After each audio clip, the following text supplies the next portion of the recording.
it's an interesting question in part because, while things do change and we obviously see progress, there are lots of ways in which things don't necessarily change all that much, right? We don't make as much progress as we would like. And there is an assumption, I think, especially among, you know, young generation, like kind of young people, that history is kind of forward moving, so that things do get better as time progresses. And so we should assume that wherever we are now is better than we were 15 years ago, 50 years ago even, right? Or 100 years ago. One of the things that's most interesting is is that even if we look at, say, the early cinema era, so like between 1905 and 1925, which is more considered like the era of silent cinema or early cinema, that period of time was much more egalitarian, meaning that the statistics that we have suggest that the industry was much more 50-50 in terms of 50% men and 50% women working in the industry.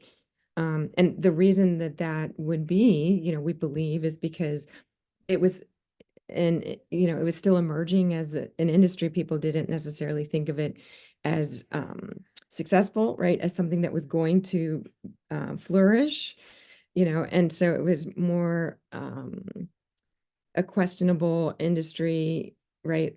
And it wasn't necessarily a high art form. When we talk about kind of high art, it was often looked down upon. And so that was an industry that women were welcome to to participate in, because why not, allow them in droves.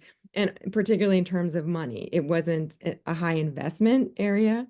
And until you see in the kind of mid 1920s and the late 1920s, and especially into the 1930s, when it becomes an area where Wall Street is investing in film, and you actually need corporate investment, that's when suddenly women really do get locked out, invited out, and particularly locked out of the studios, as the studio system becomes what we call kind of more of a factory system and more systematized.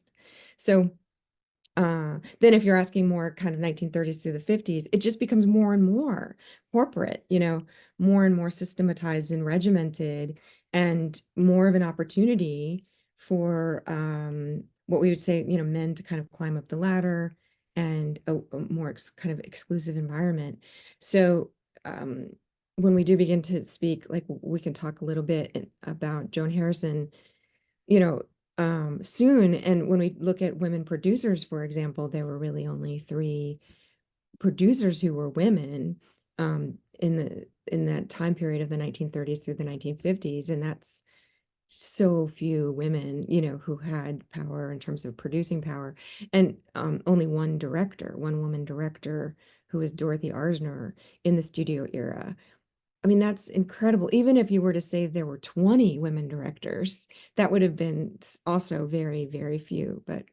And so if we compare that to now, um, the statistics, or in terms of percentages, because we're now able to do a lot of research, right? And we have numbers at our fingertips, and we have um, the benefit of saying, look, essentially the numbers are so bad. Like, that's actually, that's kind of an arsenal, right? It's great to have data, because even if the numbers are dismal, you can use that for argumentation's sake to suggest that women are not well represented.